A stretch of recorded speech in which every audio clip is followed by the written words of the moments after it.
Good morning, everyone. I'm Marianne Hatzopoulou, and I'm chairing this session around the health and climate implications of transportation and goods.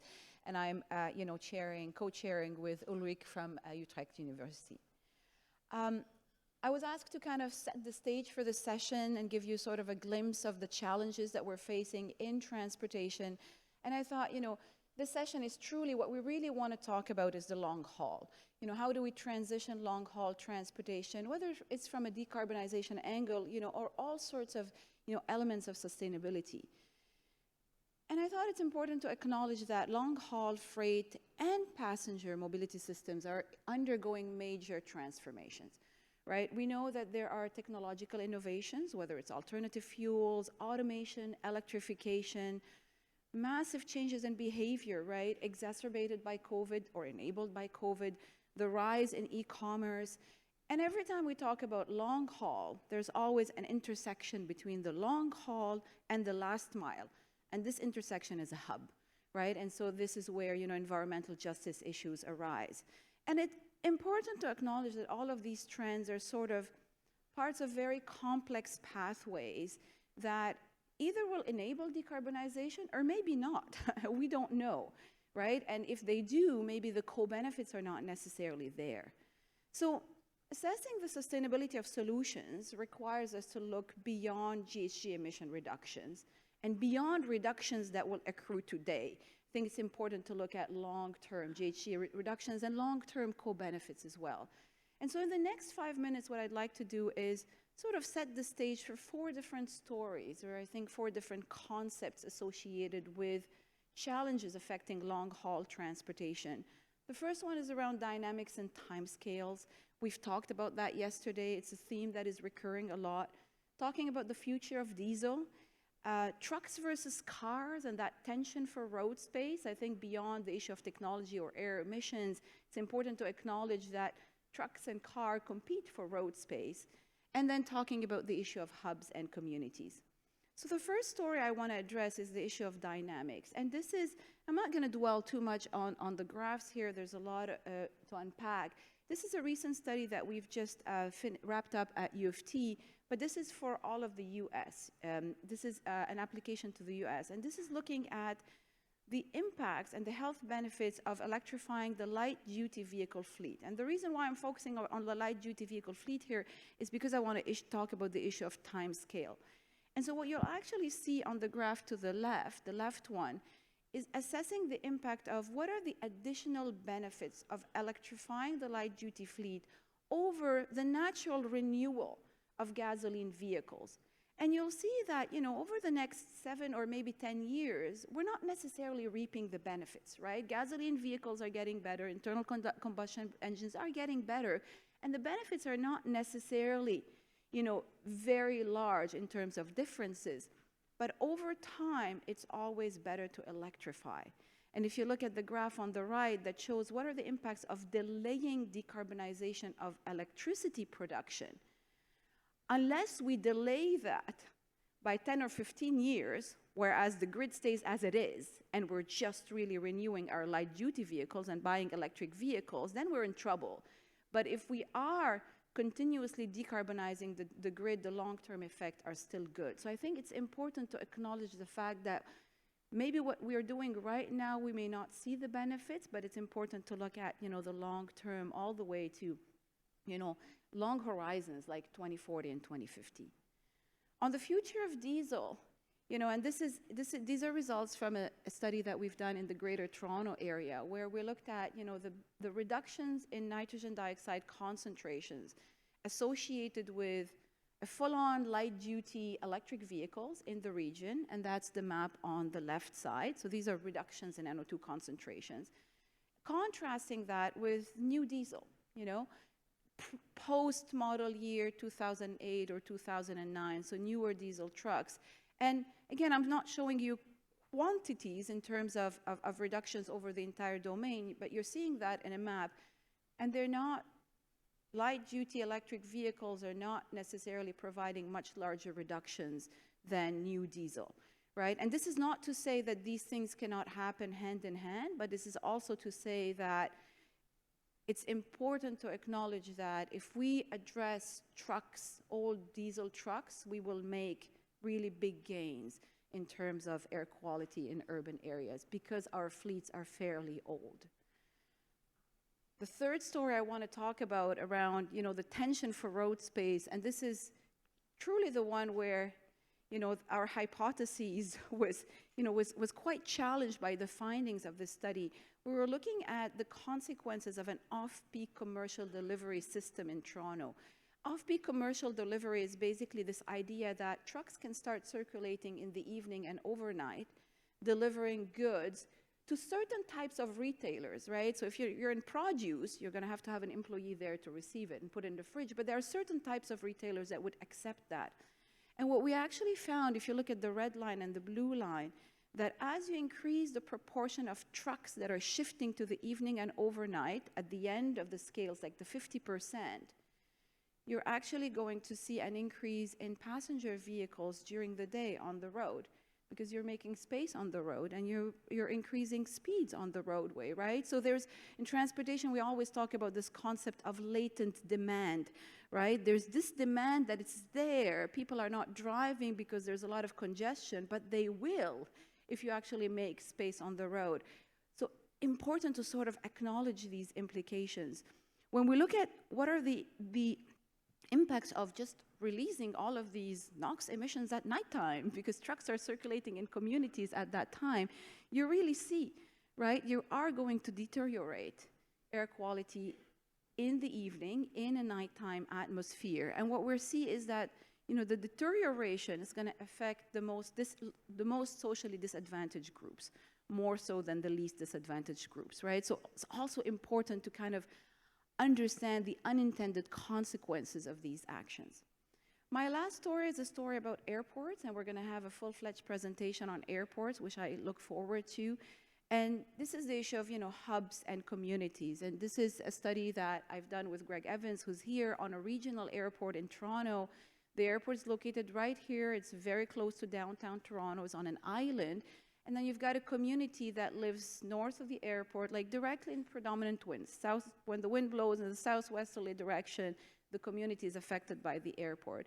And yeah, no surprise, we can detect higher levels of ultrafine particles in the community, which I think, to us as researchers, maybe we're not surprised by that, but we were just talking about, about the issue of why stakeholders and regulators are still kind of challenging that hypothesis.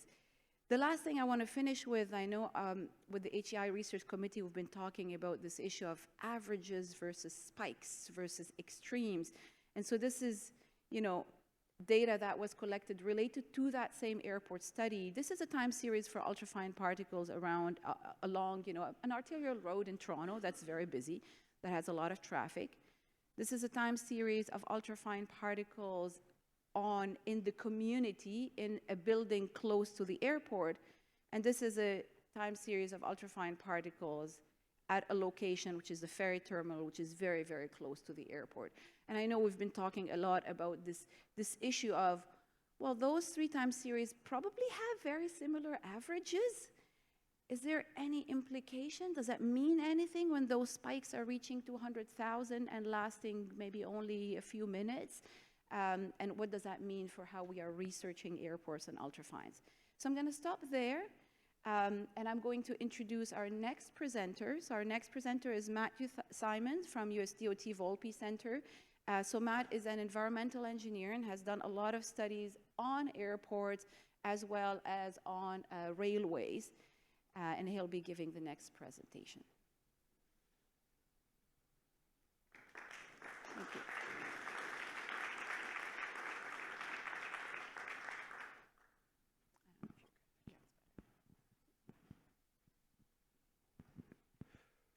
Okay, thank you. And thanks to HEI for this opportunity. And thank you to all of you for sticking around for day 3. I really appreciate your time and looking forward to this discussion today.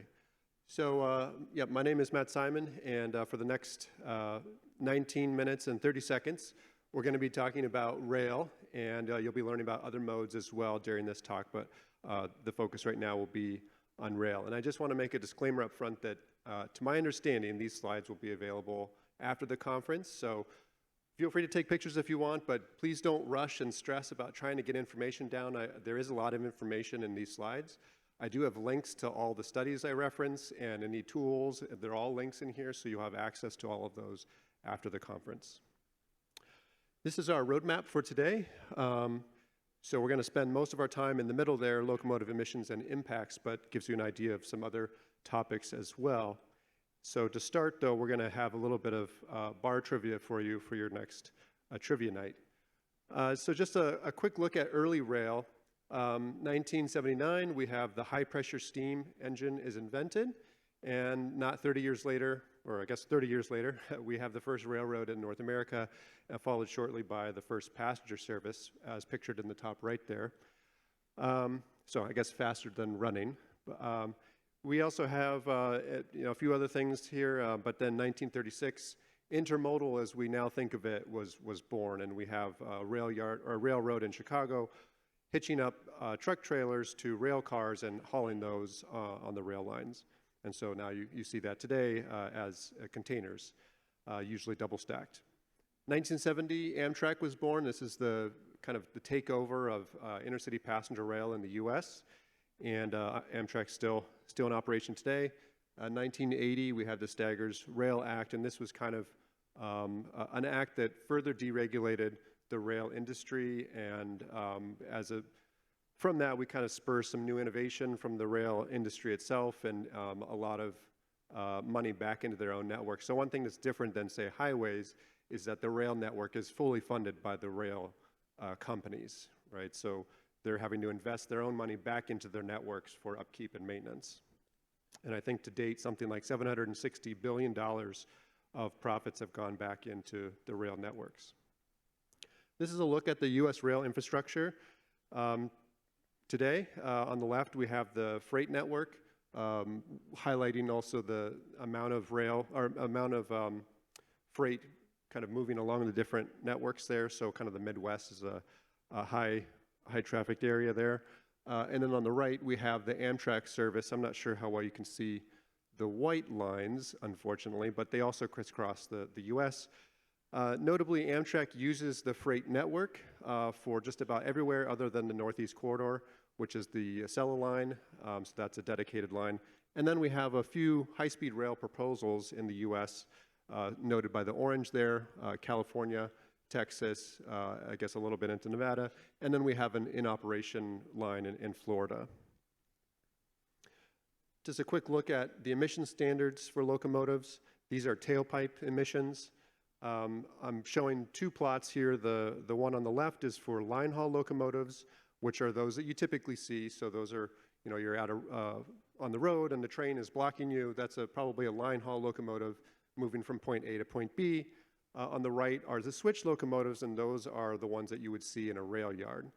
Now, they're very similar standards, but slight differences. The orange bars are the NOx standards. The blue ladder are the PM standards, kind of stacked on top.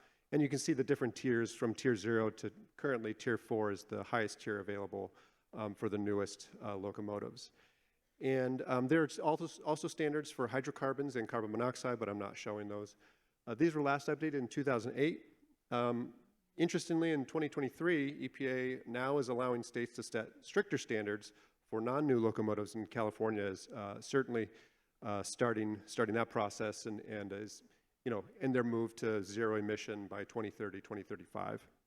Notably, and I think of interest to this group here, and probably not surprising, there are no ultrafine particle standards for locomotives and really for any of the modes in the US other than brand new large jet engines for aircraft, and then also no greenhouse gas emission standards. So now to the bulk of the talk here, just looking first at some benefits. So from a passenger perspective, and really this kind of the same story on the freight side, but on the passenger side, it is one of the most fuel efficient modes of travel, even with diesel engines pulling the rail cars. Not expecting you to read this graph. Again, remember, you're going to have access to this afterwards. But what this is trying to show, if you look at the yellow, those are the total greenhouse gas emissions for passenger rail, for 4 different city pairs. One of the pairs was a sensitivity analysis, so that's why there's 5. But it's better than all the other modes other than bus, although that kind of depends on what your assumption is for how many passengers are on the bus.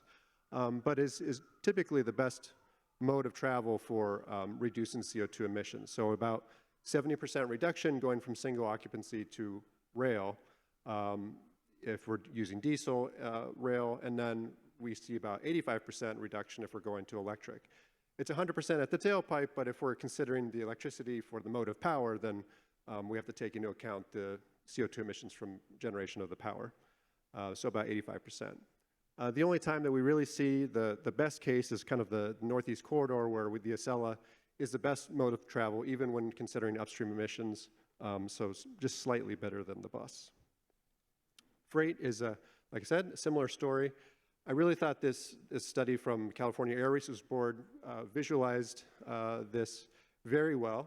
And here they did a kind of analysis showing if you wanted to move 260 containers from a port to, say, some location 300 miles away, what does that look like, and what are the emissions of that? So if you wanted to move it by truck, that would be 260 trucks, as visualized on this plot here. Or you could put them on a train with 4 locomotives and double stacking the containers, and that would do the same thing. From a fuel burn perspective, the rail is much more efficient, about 3 to 4 times more efficient. And so if you see on the plot on the right there, ton miles per gallon fuel, railroads is doing much better. Now, marine is even better, but you know, I guess there's not many opportunities for that inland, and when you're going from continent to continent, it's kind of your only option. So, but still, it's important to make that distinction. But, there's always a but. It's a different story when we look at emissions of pollutants. So trucks have made significant gains in reducing tailpipe emissions from an air quality perspective. And as you can see, so on the left here we have the same analysis, 260 containers moving from port to, in this case, 20 miles. And then the next chart on the right is 20 to 300 miles. So, you know, 2020, I think, was the year this analysis was done. And you can see using typical trains, and I apologize, I'm not sure what typical is defined as, but I would guess tier 2 and worse. There's really not a lot of tier 4 engines out there. So typical trains moving that amount of cargo would be producing more emissions from an air quality perspective than the trucks moving that same amount of cargo. As trucks are forecast to get cleaner and cleaner, and in the move to zero emission, at least for the near port area, it's dropping to zero. And if we're not making those same kind of gains from the locomotive perspective, we're not improving really the exposure if we're moving by rail. Now, if we jump to tier 4 and maybe a future tier 5, then we kind of switch back again to rail being better from that perspective. When we look out from the farther out, 20 to 300 miles, the current year, 2020, the train's already up to speed at this point, so now we've got the inertia in our favor, and so now we're kind of on par with trucks, but again, going out to the out years, we're seeing trucks improving without and getting better than rail than if we don't make gains in rail. What does our current fleet look like? So this was taken from the 2020 NEI, and this is looking at all locomotives in the US mix, and really we see kind of 2 groups.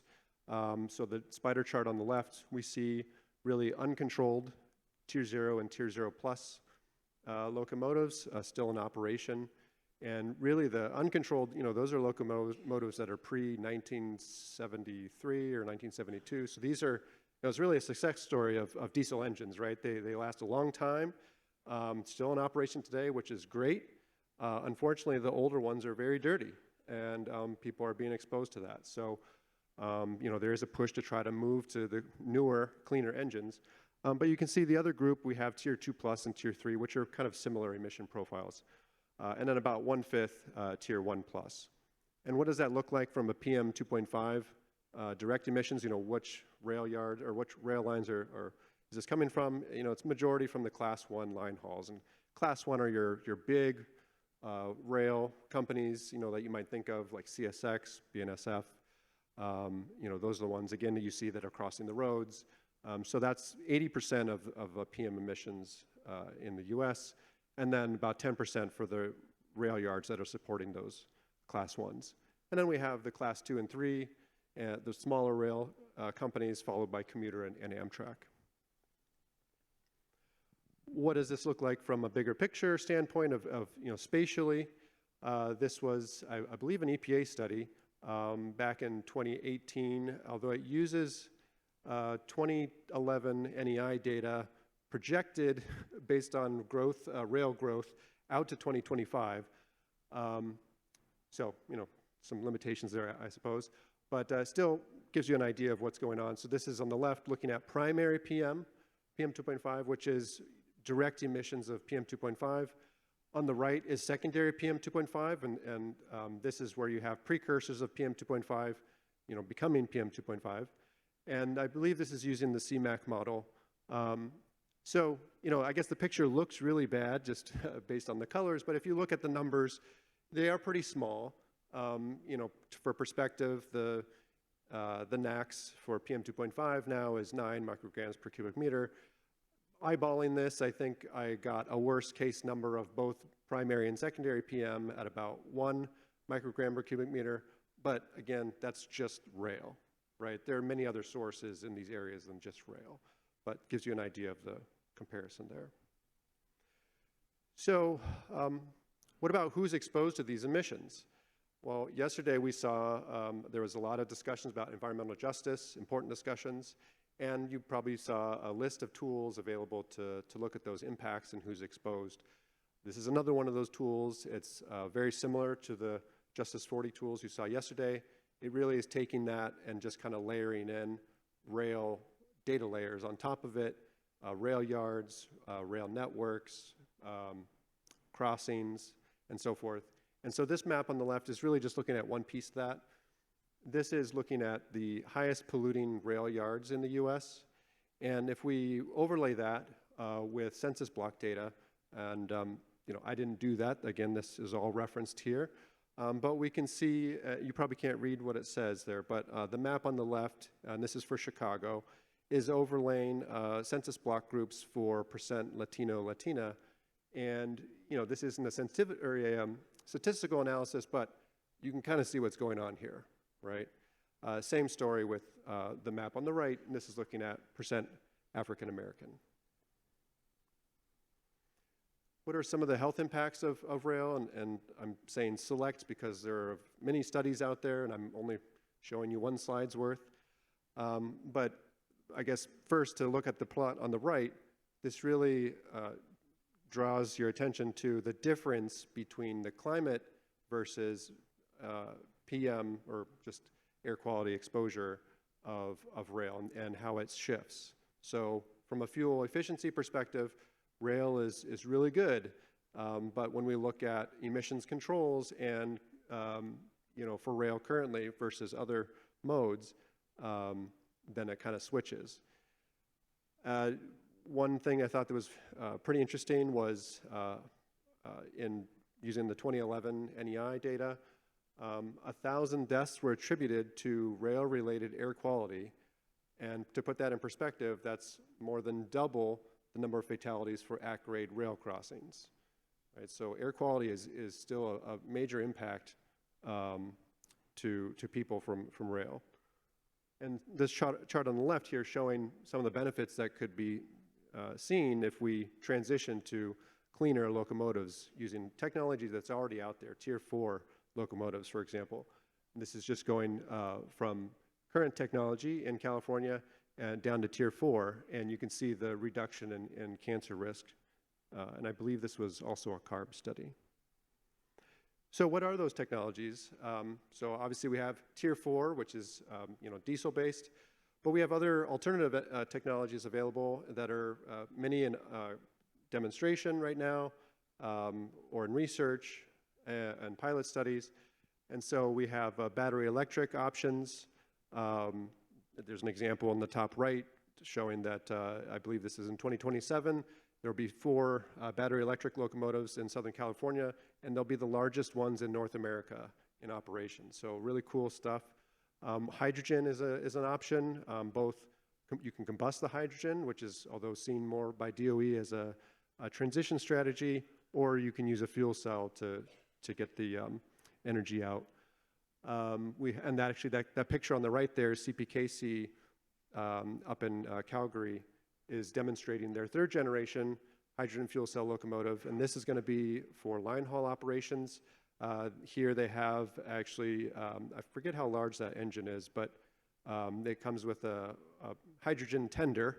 So kind of going back to the old days where we had like a coal tender or a timber tender, we've got a hydrogen tender in this case, so they can go for longer distance. Or sustainable diesel, and kind of different ways of describing this, but really what I'm trying to say is a drop-in fuel. Like that was kind of described yesterday. Could be biofuel, could be an electrofuel, synthetic fuel. If you just drop it in, and it could be net zero, right? But we're still going to get tailpipe emissions, or some sort of hybrid. Combining, say, electric power with some other mode on board, whether that's batteries or fuel cells or biofuel. Here's an example on the right. It's not the island catenary system that I'm describing, but we have a freight line in India showing pulling double-stacked freight with an extended pantograph getting electrified by overhead lines. And so you could have this in the U.S. either end-to-end, or you have on sort of an island catenary system where maybe it's cost prohibitive to put overhead lines in certain areas, and so you have sort of a strategy to get between the islands. There are a variety of tools out there, so we've talked about a number of tools, so I want to add to that list. This is a tool that Volpe and FRA put together really for the Consolidated Rail Infrastructure and Safety Improvements Program, which is used to replace locomotives. And it's designed to show you what the benefits are from transitioning from an older locomotive to a cleaner locomotive, both air quality perspective, but also greenhouse gases, and includes upstream emissions. It's publicly available. You can use it for anything else that you want. I will say that maybe wait a couple weeks because we are making an update to the tool, so get the version that's not December 2023. There are other similar tools to this hosted on the Federal Highway website if you're interested in this kind of tool, but a variety of other project types. And really what it's doing, they're all spreadsheet-based. There is a push to move them to web-based platform.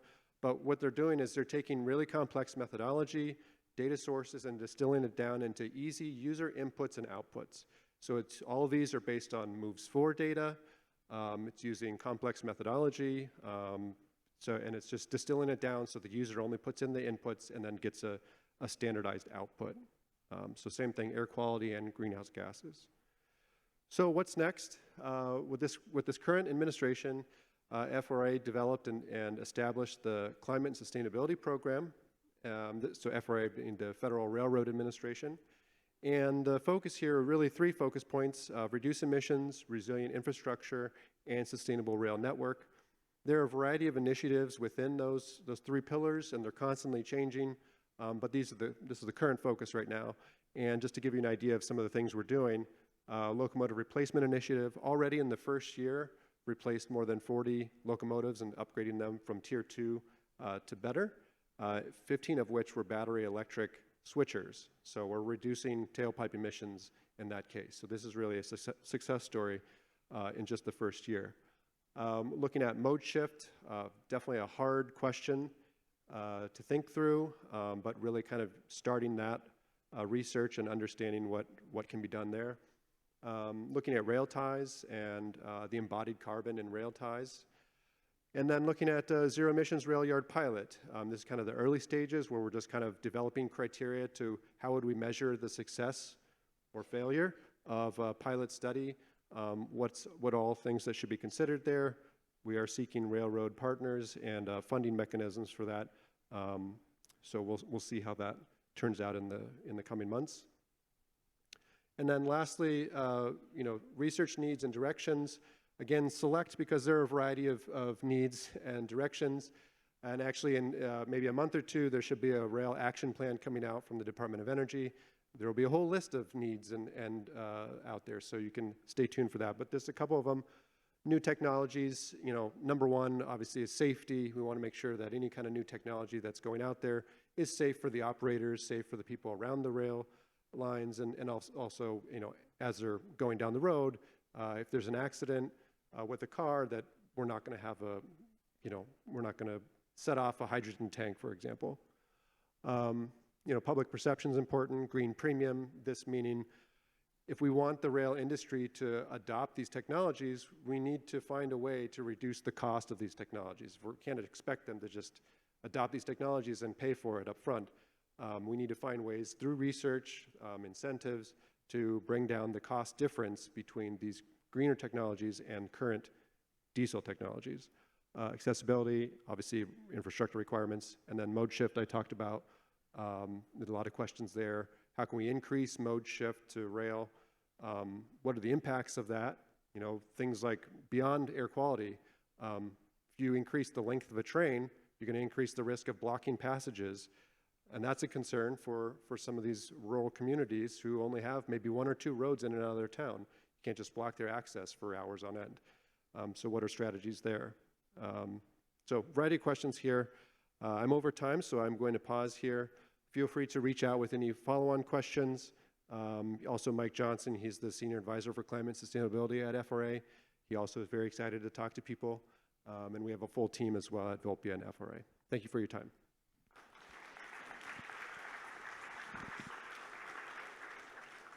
Thank you, Matt. My name is Ulrike Gering. I'm the co-chair of this session, and it's my pleasure to announce our second speaker, which is Neelakshi Hudda. She's from Tufts University. She holds a PhD in environmental engineering and has been studying the impact of transportation emissions on the urban environment for more than 15 years. The current focus on her work is on the quantification of impact of aviation emissions on ground level air quality. She uses a variety of measurement techniques and collaborative research models, and she will talk to us about airports and associated issues. The floor is yours. Thank you.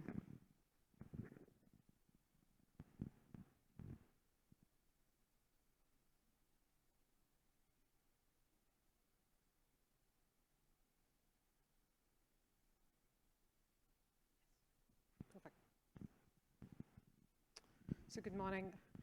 I'm here to present 10,000 feet, if not a 30,000 feet overview of this complex topic called airports and issues of air quality, very broad.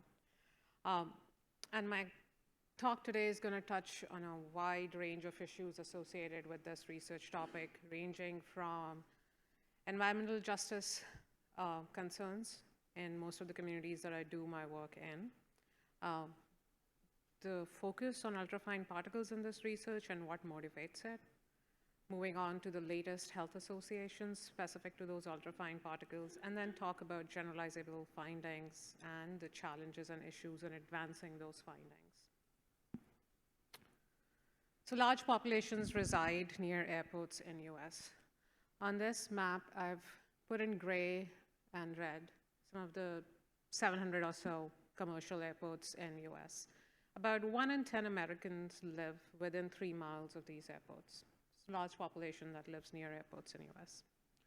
Now, all airports are not equal in size. There's a difference between LAX and a Santa Monica airport. So let's look at the airplanes or airports that have greater than 10 million enplanements a year. So those would be some of the largest airports. In fact, there are 23 of them. When I last did this analysis a few years ago, I take a 10-mile radius around them, which is a very fair assumption in terms of the spatial impact associated, zone impact associated with each airport. And I redo these numbers, and I still come up with about the same. About 10% of US population lives within top 23 airports of US. In contrast, I suppose CDC was 4 or 6% near major roadways, which number has also been creeping up. So let's look at the census tracts around those 23 airports within 10 miles. And what does the demographic look like within those census tracts? So I took those census tracts, took EJ screen data, put them together, and this is no surprise to us that disproportionately higher fraction of minority populations live near airports. In fact, what was a surprise to me is the right-hand side graphic where it shows low income. That's a pretty even distribution. There's no skew in it. And it's important to know that because 10 miles in, this is a 10-mile radius, right? 10 miles in each direction around the airport is not the same. It makes a huge difference whether you're upwind or downwind. And that shows up in these graphics. If I was to redo this, if I had data on depressed property prices, the skew would be really great. Now let's look at some of the environmental indicators for the same census tracts. This is a pretty obvious story. You can see the skew here, no matter which environmental indicator I'm looking at from EJ screen. So if I look at the census tracts just in this is contiguous US, and I look at some of the highest ranking census tracts for respiratory hazard index. So I take a look at the top 5% of US census tracts for that hazard index. 50% of them are within 10 miles of US airports. That's the way to interpret the topmost line on the bottom right graphic, and similarly for all the others. So disparities are pretty obvious when I examine this data set, and these are the communities I do this work in, and none of this is lost on them. Airports also don't exist in isolation. There's a transportation infrastructure that serves them, and they serve back. That is what you're seeing here when you're looking at diesel PM numbers, because none of these numbers take into account anything that's emitted by the airport. This is just diesel PM based on AADT, and talk about the jet A emissions on top of that, which is not part of this index. So it's difficult to capture a lived experience in an index. They're pretty incomplete. Nonetheless, they tell a true story. So how do I solve this problem of airports don't exist in isolation? There's a whole bunch of transportation modalities around them that burn fossil fuel, create a similar, if not the exact same mix of air pollutants. My personal, and most of the people in my field of research, have a favorite pollutant of choice. We call them ultrafine particles. They are smaller than 100 nanometers in aerodynamic diameter. The definition can be debatable. We report them as count in per centimeter cube. So if you're seeing 80,000 particles per centimeter cube, those are not extra zero or typos. They're just really small particles, and a lot can fit in a small volume. They're excellent markers of fuel combustion, and they're emitted in huge numbers by jet planes. It's essentially, in some, depending on what kind of ultrafine particle you're looking at, it's essentially a soot core coated with everything else it comes in contact with. Now, ultrafine particles are certainly not the only thing that's in a jet exhaust. Jet exhaust is a complicated mixture, and I wouldn't recommend trying to read that diagram unless you can't fall asleep at night. It takes me a couple of settings to go through it. And I'm looking at just one physical size-based lens and looking at this complex mixture. And I know that there's a very involved chemistry in it, even from the tailpipe or the exhaust plane of the plane to 10 meters downwind as the plume cools down. And as the plume moves downwind 10 kilometers, the chemistry changes, the mixture changes.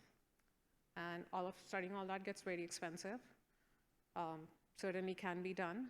Ultrafine particles are a really good way at solving that problem in a very cost-effective way, because it's a physical form of pollution that's abundantly present near airports, and it's abundantly emitted by airplanes. And it's an excellent proxy for understanding the spatial zone associated with the ground level impacts. By no means, this is the only pollutant present, but rationally, logically, it can be argued where I'm picking up the ultrafine particles, perhaps all the other co-pollutants are present as well, and I'll show you some data on that. So before I go to health effects specific to ultrafine particles, I want to preface by saying that a whole bunch of adverse health effects have been documented to have a higher incidence rate in near airport communities, and these range from hypertension to cardiovascular disease to adverse learning outcomes in children. Most of these studies have been done specifically either for sound or just by sheer proximity to living near an airport. Some of them have started taking air pollution into account, specifically PM 2.5 is one that I'm aware of. But lately, because we've been working on ultrafine particles, we've been able to develop models and associate and it was health conditions, namely preterm birth and brain cancer, with these ultrafine particles near airports. So this study was published in 2020, which looked at preterm birth rates among mothers exposed to ultrafine particles, specifically from jet exhaust near LAX. The red is the top quartile of exposure, the purple is the lowest quartile of exposure. Of course, when the highest quartile of exposure is closer to the airport and a much smaller area. We looked at 15 years of data from California on births, and we found that the odds ratios were 1.32 for the highest quartile of exposure compared to the lowest.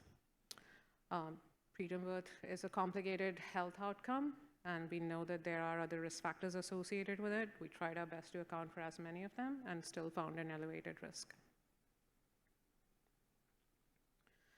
The same models were then used in multi-ethnic cohort study, and this was published in 2021, where we found a positive significant association with brain cancer. Increased about 12% per interquartile exposure increase for subjects within that area. And we did this split by different ethnicities. The African-American ethnicity had the highest odds ratio, also because of the demographic distribution in that area. You'll see a lot of African-American communities living very close to LAX in that area. So what are some of the generalizable findings so far when it comes to characterization or this work near airports?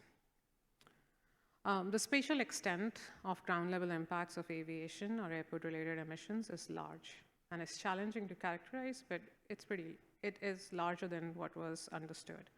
It's generally underestimated, understood, and sometimes even, depending on the paper you're reading, misunderstood. So here is our work from 2012 or to 2014, which I did in LAX and published, I believe, in 2014.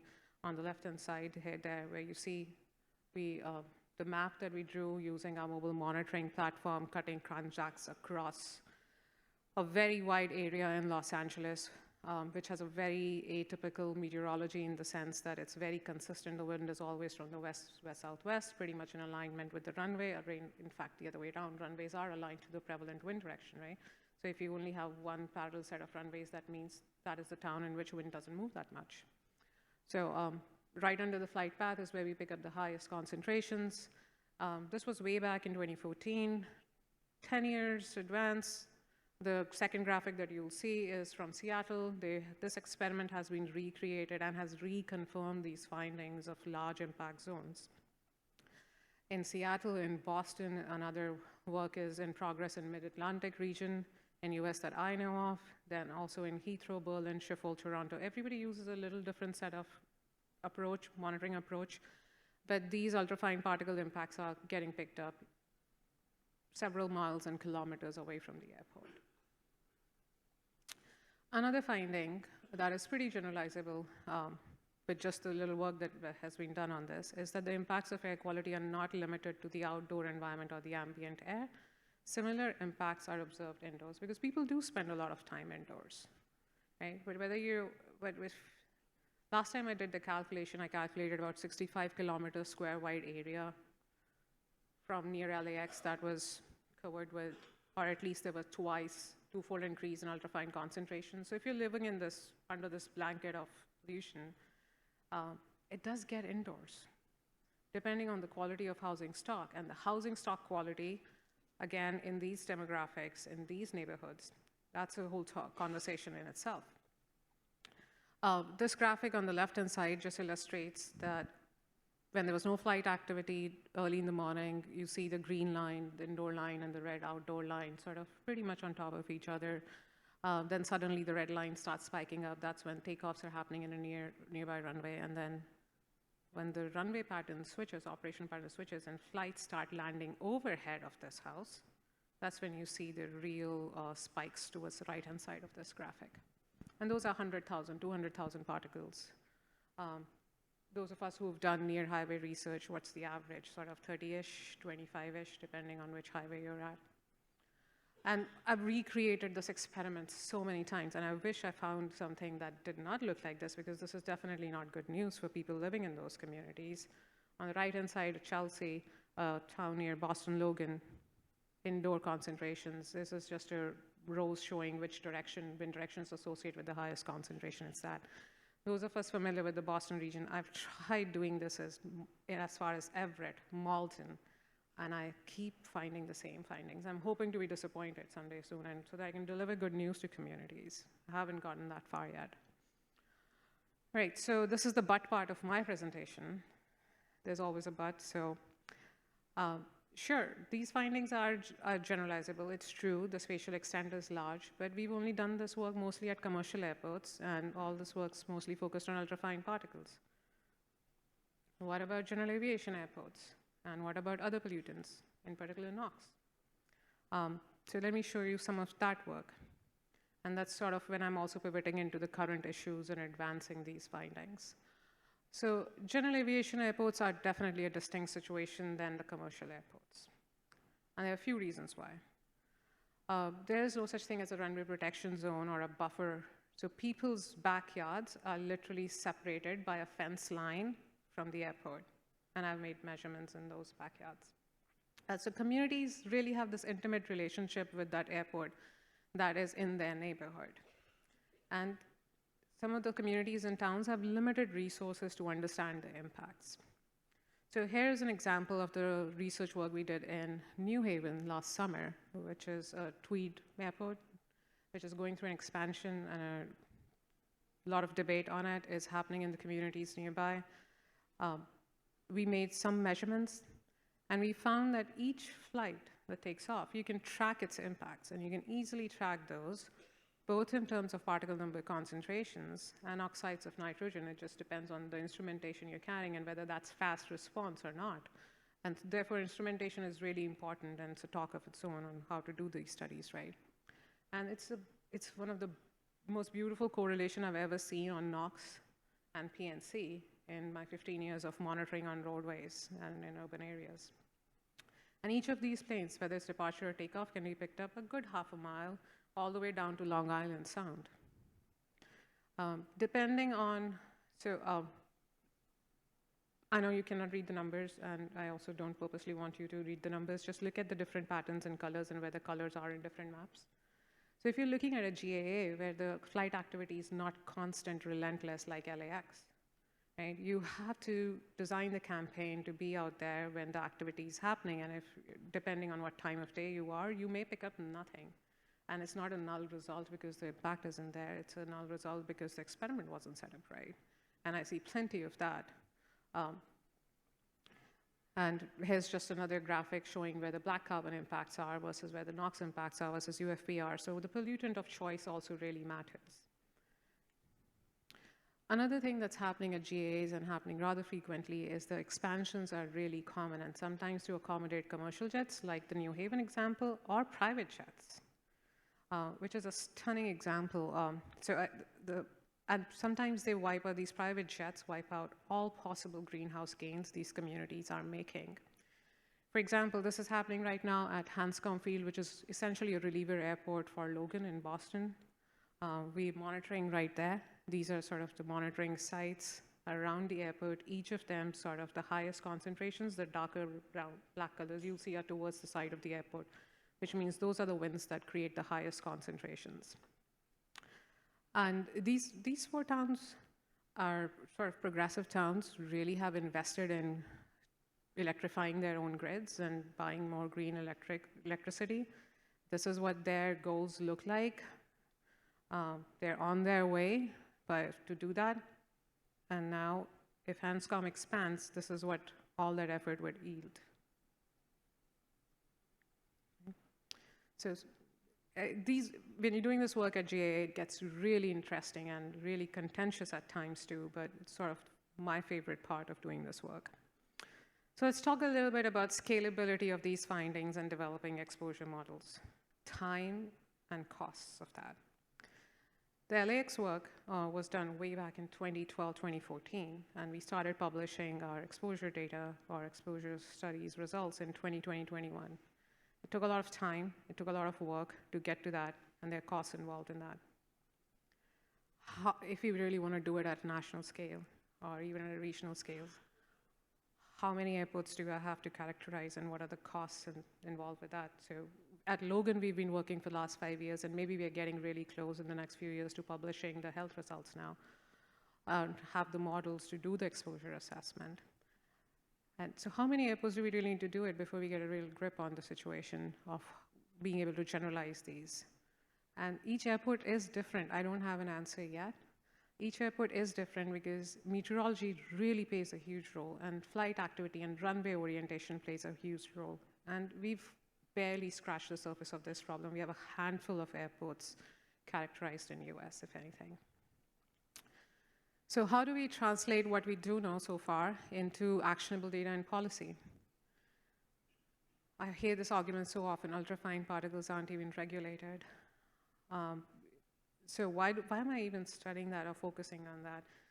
It's just that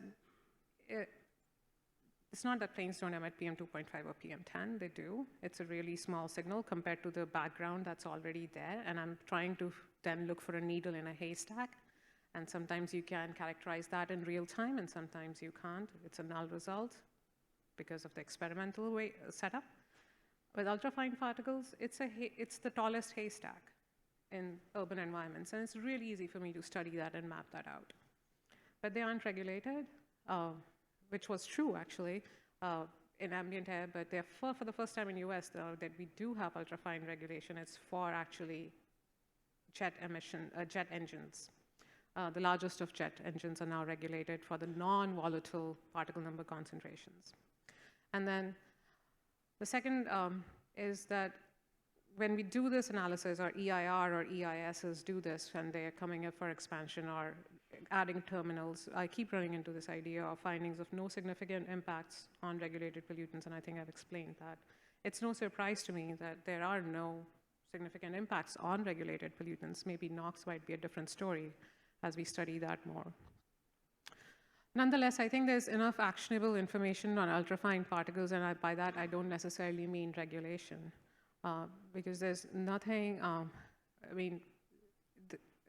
I have a study right now in collaboration with MCAC on East Boston, where we're trying to study if there are intervention or mitigation measures that can work on reducing the exposure indoors. So there's action that can still be taken pending regulation on reducing these exposures. And the greatest evidence right now, or the strongest evidence, is to do receptor side controls. And what do I mean by that? Airplane being the source side. And even during COVID, when the flight activity was really reduced, we have some numbers documenting what the difference in air quality was. And that's an unrealistic scenario where 90% of the flight activity goes down. So the most realistic scenario is to just address this at the receptor side and have some mitigation or controls on the receptor side. This has been done for sound. There is a soundproofing program. And we're going to start by exploring, are there any co-benefits when you tighten a house and soundproof it on the air quality itself as well. And there's definitely a need for more collaborative partnerships with communities, and I don't mean researcher and community partnerships. I mean airport authorities and community partnership. This is a very contentious workspace, and I wish there was more collaboration on this topic. And that's definitely one of the issues in this research field. With that, I will take any questions now or later. Thank you.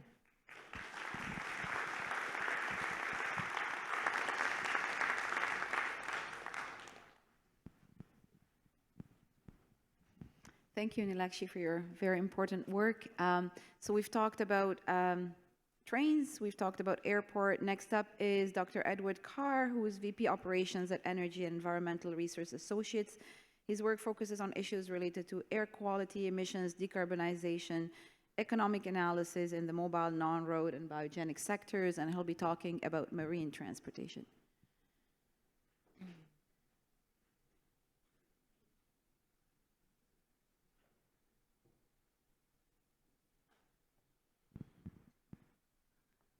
Wonderful, thank you. Good morning, everybody. Happy to be here. Thank you to the Health Effects Institute for having me. My name's Ed Carr. I work with Energy and Environmental Research Associates. The introduction's already been done. So we can move on to talk about the climate and air quality impacts and implications of maritime shipping. It says maritime shipping here. I do not want our friends in the inland rivers to feel left out, but I was asked to talk about maritime shipping. So any questions about inland waterways, of which there is an extensive network that really dovetails with the rail network that we were hearing about earlier, we can discuss those later. So by way of introduction, international shipping is starting to come under increasing scrutiny. They've enjoyed a long period of operations far out at sea where people don't really see them and people don't really think about them.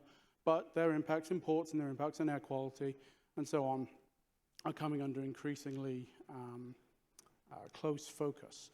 Ships are responsible for about 3% of global greenhouse gases.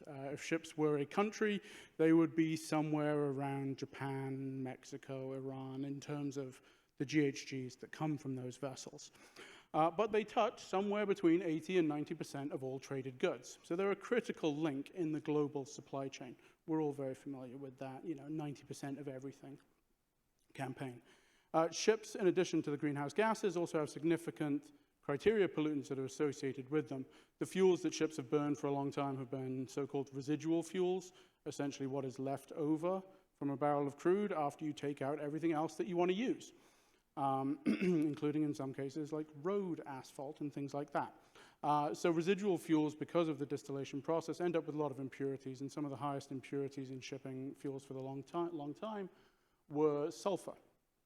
Those sulfur regulations are tightening, and we'll talk about that in a little bit coming up.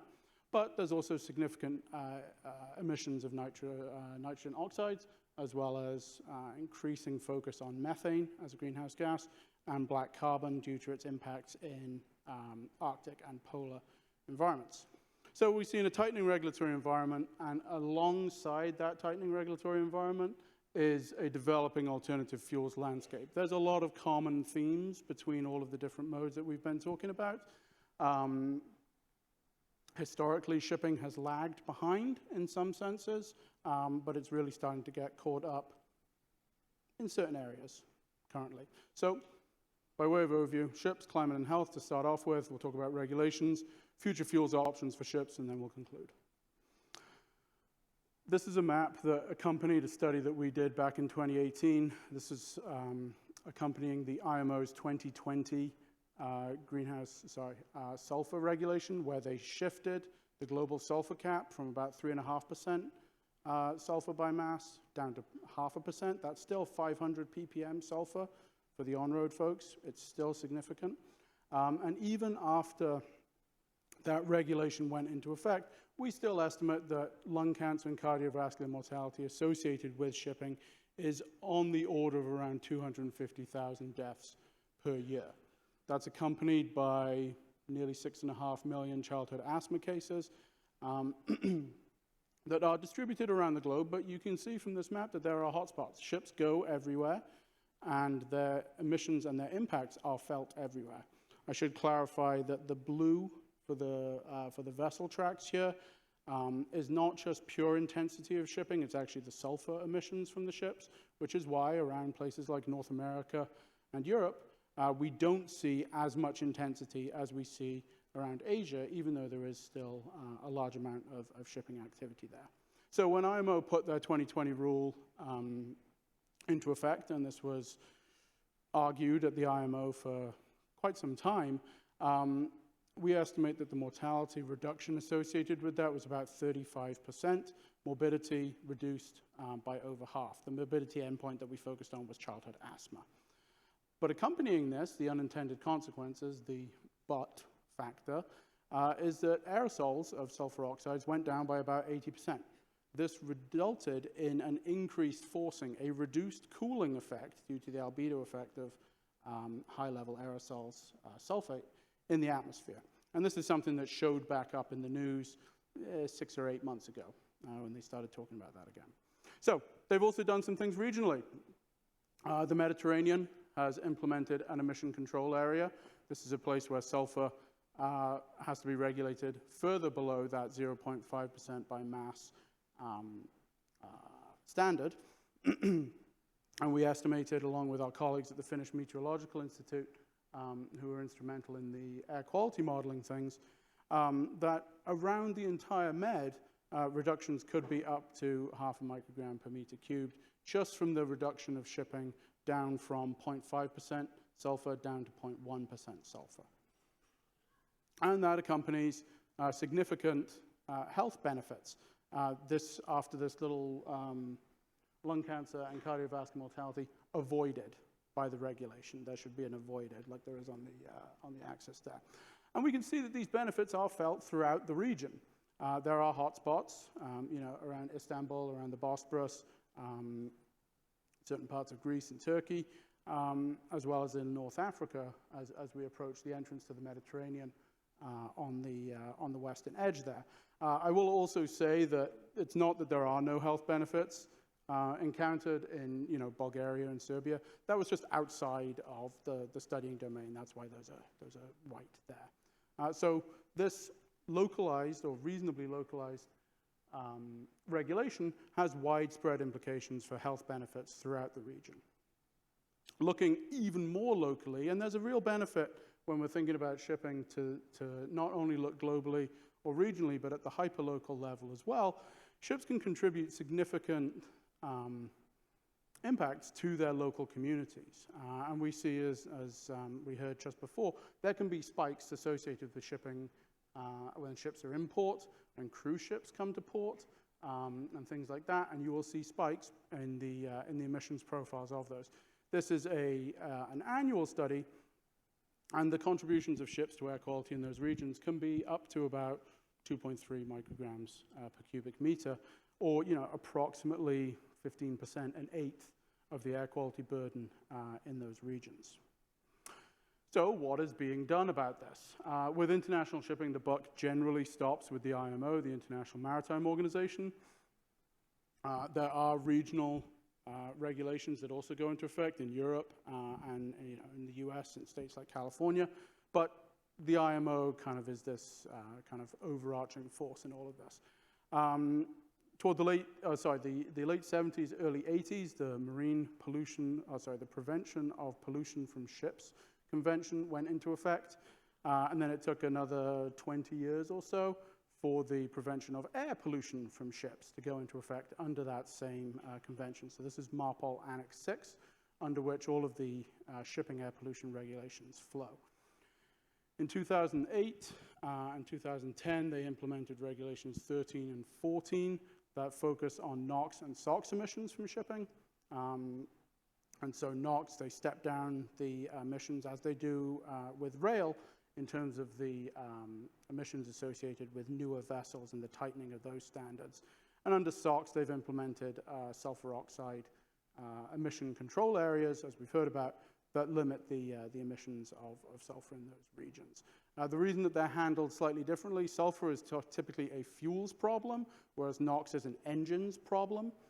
And so they're handled under separate regulations in order to account for that. And there's been a slow drift, although it's by no means a departure from criteria pollutants, towards greenhouse gas discussion at the IMO.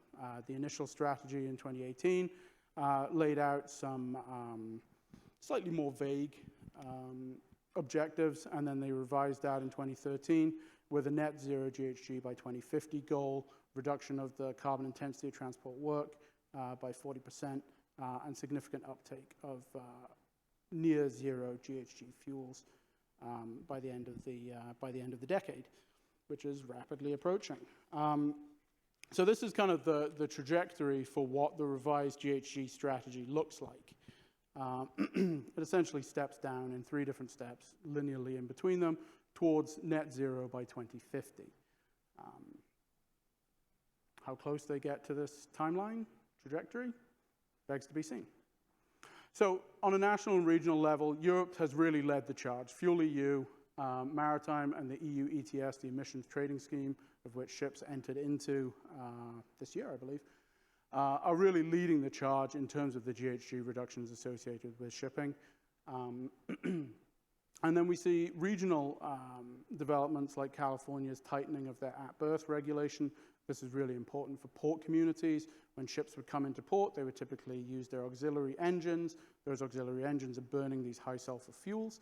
And what the at-berth regulation does is it says when you come into port, you need equipment on your vessel that lets you plug into the local grid.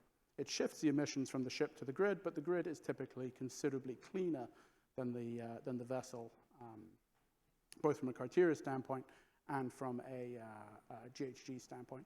And then we're seeing a proliferation of emission control areas. North America's went in 2012. The Baltic and North Sea have had those since the mid-2000s. The Mediterranean that we just talked about is going into effect next year. China have kind of rolled their own version of things from about 2016. The North America, Baltic, Med, those are all under the IMO. China's is a domestic ECA. And then there's additional discussions about the Canadian Arctic and the Norwegian Sea, as well as the Northeast Atlantic. So increasing focus on those criteria pollutant reductions in those areas. And the Baltic one was born out of the Baltic being a particularly sensitive sea area, and that's why they were pushing hard in order to reduce the sulfates and the nitrogen impacts there to reduce eutrophication. So, from an alternative fuels perspective, there has been a rapid uptake of certain types of alternative fuels in the ocean-going vessel space. The largest one, battery assist there, is probably, from a greenhouse gas perspective, pretty minor in terms of the impacts of it. But when we move down into methanol and nitrogen-ready and fueled vessels, this is where we're seeing a shift. This is to a new fuel, that fuel being either methanol, ammonia. Hydrogen's probably not really going to take too much of the pie. And then the batteries are going to be more applicable to smaller vessels. In amongst all of this is biofuels and the blends that can go in to ships. The IMO considers B30, a 30% biofuel blend, to be on par with a conventional marine fuel. It doesn't fall under additional regulations under the IMO statutes and can be used as if it were any other fuel. At blends above B30, you start to see some issues on the marine vessels in the engines that require different regulations or fuel treatments and other things like that. From a GHG abatement perspective, and this is GHGs here, but we also need to consider that criteria pollutants often go hand in hand with the tightening of GHG emissions as we kind of step down that line. There's a wide suite of fuels available for ships to take up: methanol, ammonia, hydrogen, biofuels, electrification, and the varying degrees of those and the pathways that we heard some yesterday about, under which the greenhouse gas intensity of those fuels can really vary significantly. This figure shows, the wide bars for things like biomethanol, e-methanol, and those are really driven by the feedstocks that go into those fuels, and that's a really increasingly important consideration for if this industry is going to be able to decarbonize. The fuels need to be able to be available to the vessels in order to purchase them at a reasonable price. Otherwise, the decarbonization just cannot happen. In conclusion, there are significant air quality and health impacts from shipping. They are in a tightening regulatory environment, and those impacts are reducing. We are not all the way to where we need to be yet, but they are improving the regulatory landscape there.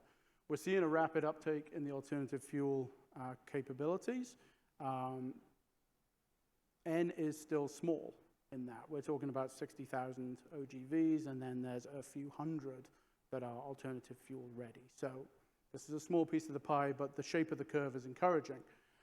Technology readiness is a question mark, but there are methanol ships that are going to be sailing the oceans this year, next year, and ammonia ships are also underway currently. From a research needs and direction standpoint, I'll leave that for the discussion that comes, but the classic conversations about decarbonization, the grid, economic measures, and then this intersection of climate and health benefits there. The references are all available. This will be shared at the end, I believe. And with that, I'll conclude.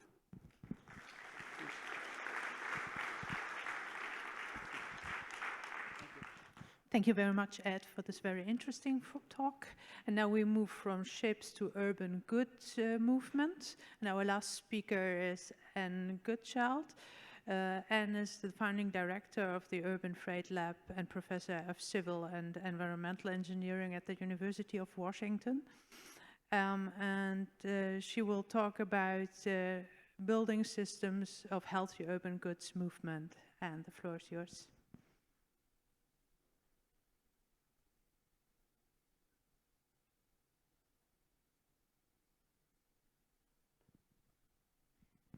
Thank you. Good morning. Should I see my slides up there?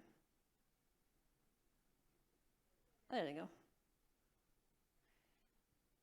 Thanks for having me. Thanks for the invitation. This is my first time at HEI, and it's been a pleasure just to be with such a mix, kind of from disciplinary mix, but also, okay. I need it not to be on the timer if it's on timer. I once gave a talk in a dark classroom with no power, so I can do this. I can do slides that move on their own if I need to. Yes, I think my talk is a little bit different than the others in that I'm going to talk about a goal, maybe, and that's a healthy urban goods delivery system, and how, kind of where we are right now and what we might envision, or how a healthy urban goods movement system might be different from what we have now. And my first picture, which is of the streetscape in Seattle, I'm just trying to convey kind of the difference between maybe what we might envision and what's practical. So this is what a typical North American street sort of looks like, and it's not what I would describe as a system for healthy and sort of safe and sustainable urban goods movement. To a large extent, goods movement is not what streets are planned for. That continues to be true. Streets are really planned for people and a big mix of uses. So pedestrians, cyclists, transit, cars. It's already very difficult to accommodate all of those uses. And I'd argue that freight has really been overlooked and sort of asked to just fit themselves in to that system as they can. It's a very, in North America and to a large extent around the world, it's a privately operated, privately resourced system where fleet owners buy vehicles that are available to them, and they make pretty modest returns on that activity. They're certainly not doing it out of any kind of charity. They can, if they aren't profitable, they'll leave the business, and they do that in service of their customers. So there's a restaurant, or there's a store, or there's homes who are requesting these goods and have a willingness to pay, and some rules that they're asking you to follow. So, you know, we might envision something. We might want that system to be healthy and sustainable and safe, but we're starting from a point where that hasn't been what this system has been designed for. It hasn't really been designed.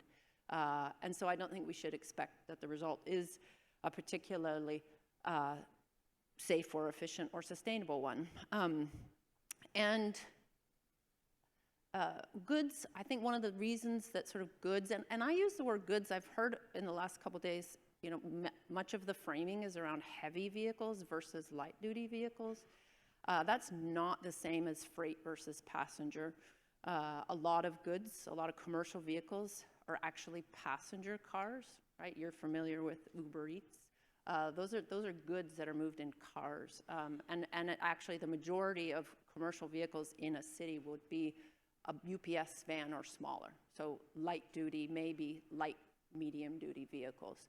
And the category here, I'm showing you heavy duty versus light duty from FHWA's definitions. But so the freight vehicles typically are a minority, a small minority of all vehicles, 7 or 8%, that's an average, that's a sort of national average, but they are disproportionately polluting, as many of you know, and really from NOx emissions, and also from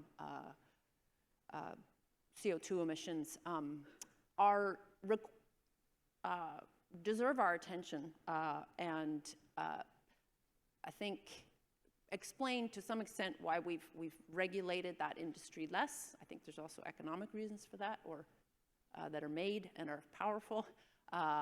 but certainly are impactful, and we have a lot of work to do.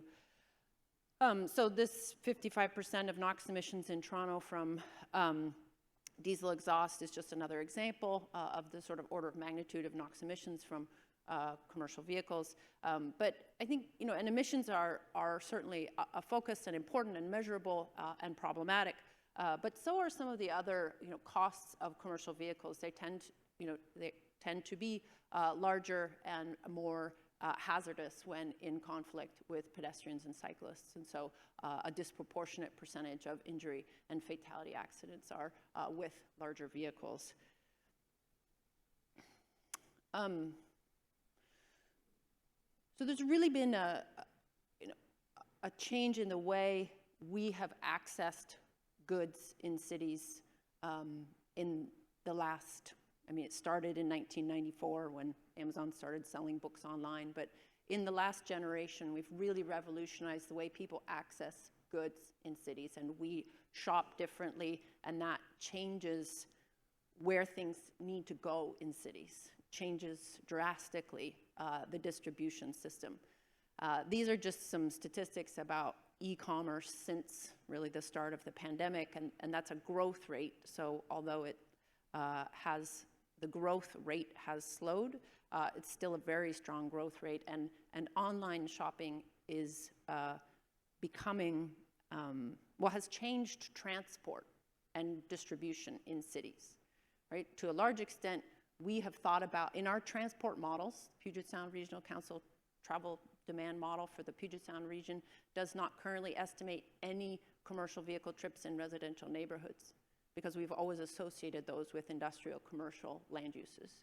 So that's very wrong. It's to our estimates suggest that, our estimates are that there are more commercial trips going to residences than commercial establishments in the Puget Sound now.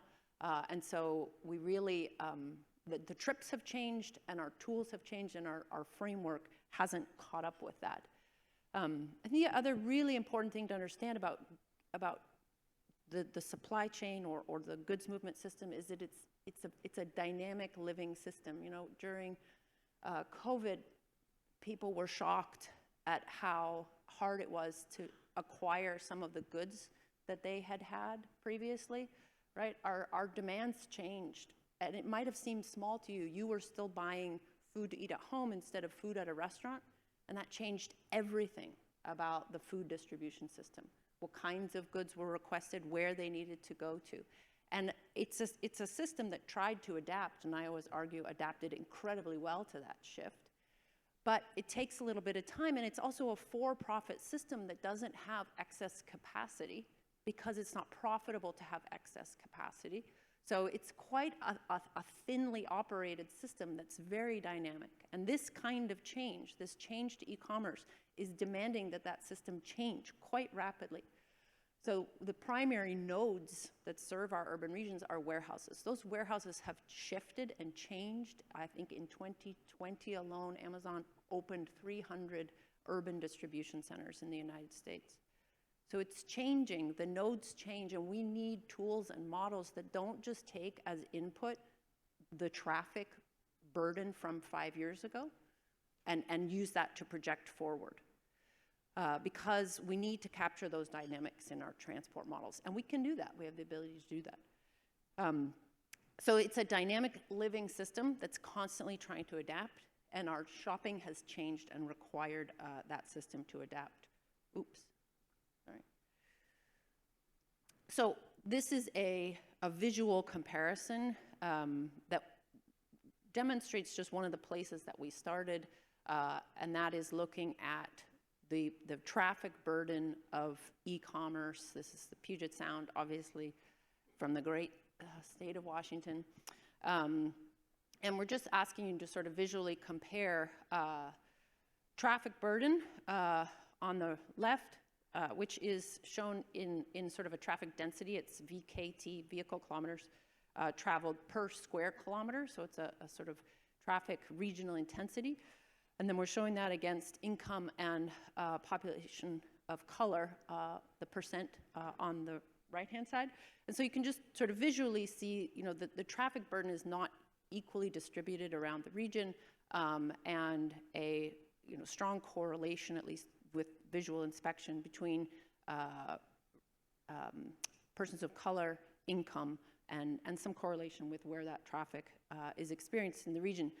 So, our hypothesis is that as this goods movement does not equally burden all residents of a region, it is some populations bear more of that cost than others, and we have not had an understanding of that historically, and certainly we have not had an understanding of that with respect to how this traffic is changing, and we can expect that it will change as the economy changes moving forward.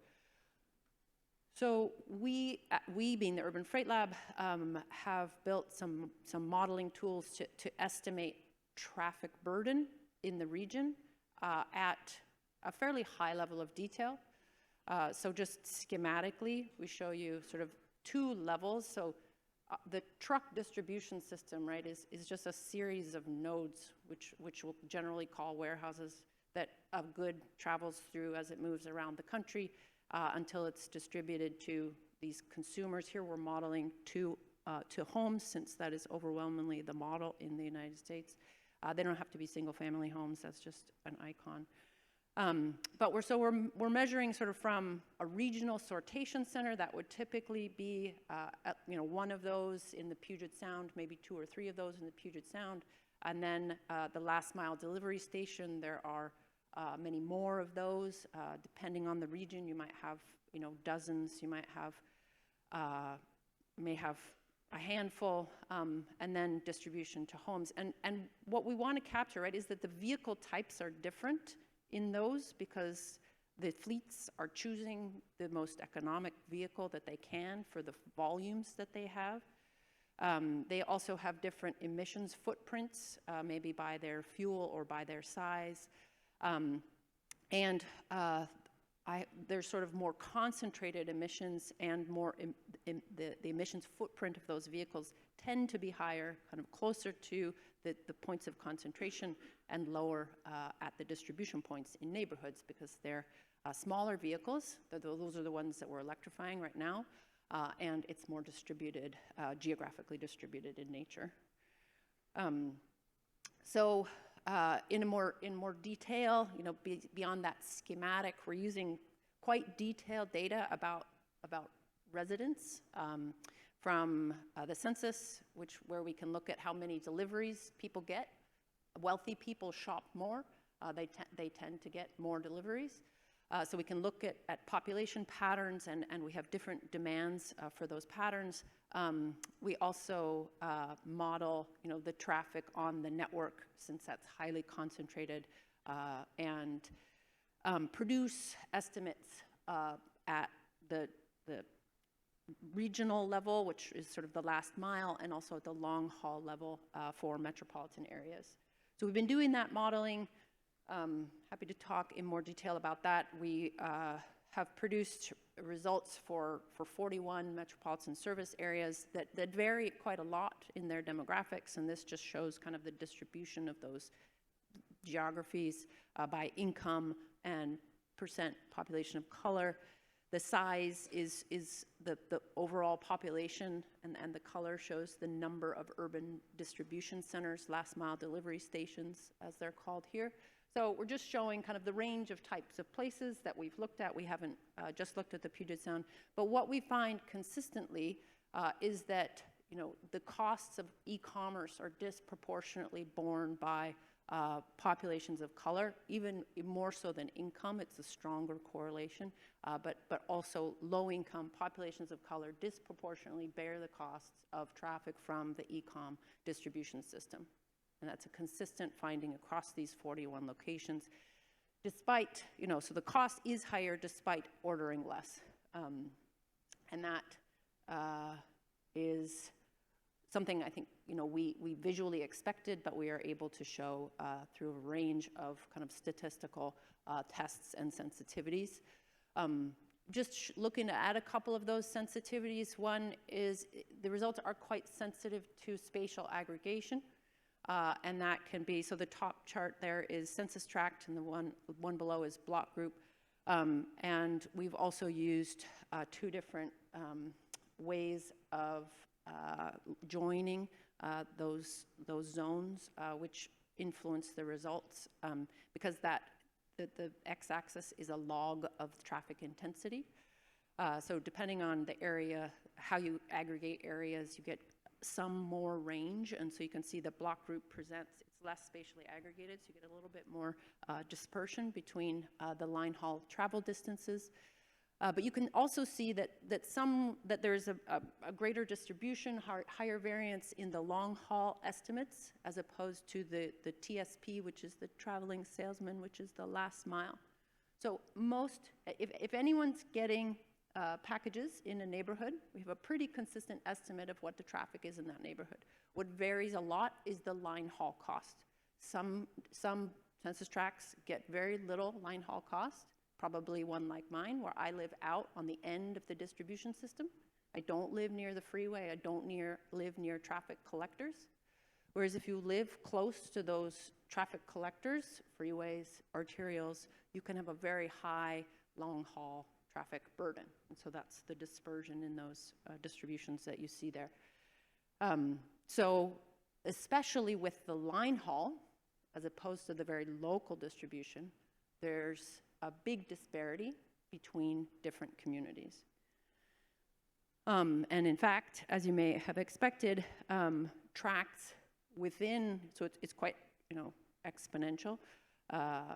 Tracts within, and we've drawn a line here of 3 kilometers, but tracts within that buffer have a much higher traffic exposure than others, which are farther away, and then here we've used the Amazon warehouse and distribution locations. And this is the analysis for 41 metropolitan service areas, so represents quite a range of locations. So we can show what those traffic burdens are. We can consider and compare and contrast how that varies based on your proximity to warehousing facilities. And we've built some tools that will allow us to look at how that responds and changes to different warehouse location, warehouse number, warehouse distribution strategies. The other thing we can vary is the fleet mix and the types of vehicles used for distribution. I think one thing we assume with passenger cars is that we have a sort of largely personal car-based transport system in the US, and we have some patterns.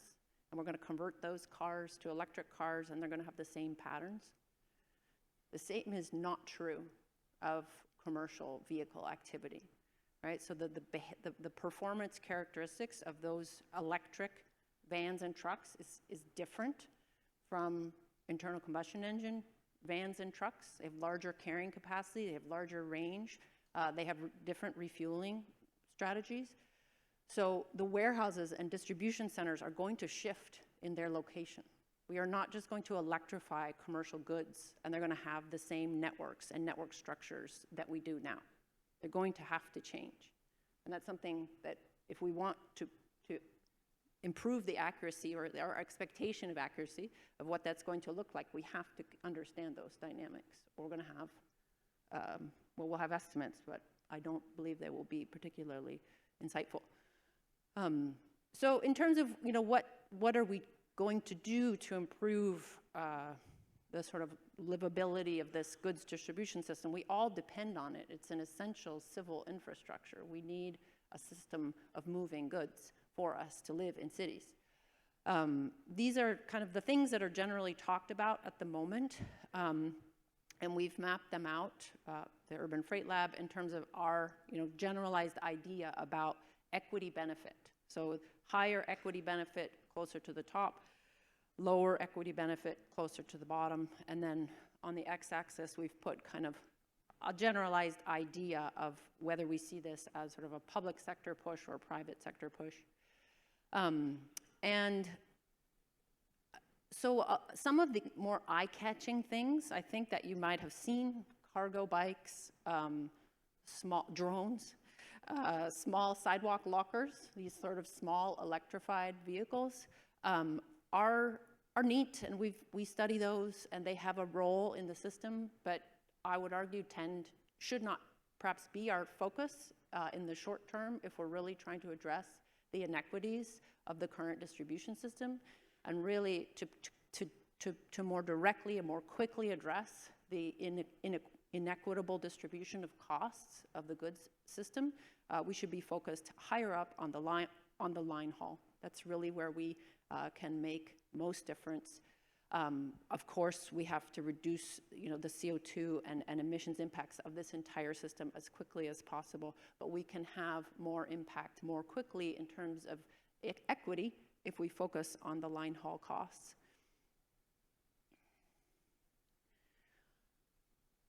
So what I think I wanted to talk about the indirect source rule as just a high point, I think, a policy with a lot of potential. So the South Coast Air Quality Management District in 2021 adopted the warehouse indirect source rule, which asks warehouses to be accountable for the indirect, traffic, but the traffic that they generate, and has a sort of counting system for asking them to account for that. The APA proposed approval in October. That was the last I heard. But I think treating warehouses as the hubs that they are, like airports, can allow us to build an accountability system for those warehouses, which does not currently exist. And I think that's a good direction to go in. So in terms of, what else we need, urban freight is a relatively young field and lacks the kind of data and regulation that other modes do. So we're farther behind in terms of metrics and standards and certainly policy frameworks. In that way, there's a lot of possibility to do more. I think we need a comprehensive inventory of the policy landscape. That's largely done at the local level. So it's hard to track what's happening nationally. I want to hear more from communities and what their preferences and goals are, actually speak directly to community members. Add to this traffic burden the additional impacts to those communities, and continue to do the statistical and sort of methodological work that we need to do to understand sensitivities and uncertainties. So that is all from me. Thank you for your time.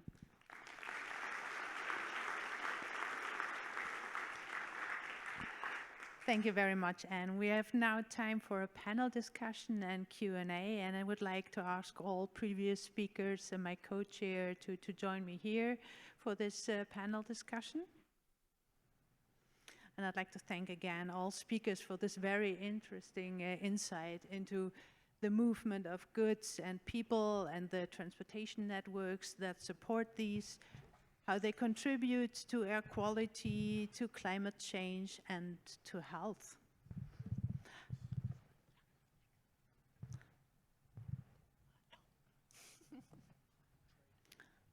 We've also heard that in some of the sectors there have been technological improvements and changes in fuels that reduce the emissions and the impact on air quality. So what I think, I'd like to kick off the discussion with one of the questions that we prepared for this session, and then I will open it to the audience. So the question that we had, as you know, HEI so far focused a lot on traffic-related air pollution and less on other sources of air pollution. And the question, as you know, they are working on the new strategic plan for 2025 to 2030. And I think this session is an opportunity to inform the strategic plan that briefly mentions these other sources, but it's not really very detailed. So I guess my question to you would be like looking at airplanes, ships, goods movement. What do you think would be the information that is needed to make better decisions on these sources, or where could HEI-funded research make an impact with regard to these sources? you guys don't mind, take a quick first stab at this. I think on the rail side, really, we need more emissions inventory data on rail. I mean, we have estimates based on the tiers that are out there, but the tiers don't mean that's exactly what the locomotive's emitting, for example. I mean, there could be a wide range of emission profiles, and I don't think we really even know what they're doing. So I think that's a big push, at least we're talking about with FRA, just doing a nationwide emissions inventory of what's even out there so that they can even make targets and know if they're making progress on an emissions standpoint. And I think that would be informative on the health side too, so we know where are the dirtiest locomotives and so forth, and where we can make the biggest impacts. Thank you. Any of the other speakers? All right, we'll go in order. So from my perspective, it's difficult to handle just ground. When you said traffic related, I think you meant ground source, vehicular traffic, right? Right. In most urban settings, it's difficult to study one and not the other because it's all happening at the same time. And these communities that are near highways are often near tunnels and airports. To answer your question, I think we should be looking at all of them together, specifically near airports. The question keeps coming up about figuring out what the contribution is from the airport specifically versus this tunnel that's in a different jurisdiction, or versus this highway, this is state highway versus federal highway. So working a little bit better on parsing out the contributions from different sources. Difficult as it is possible because each of them, it's not the exact same fuel that they're using, it's not the exact same air pollution mixture that's coming out. There are differences, and that those can be leveraged to figure out the source contributions.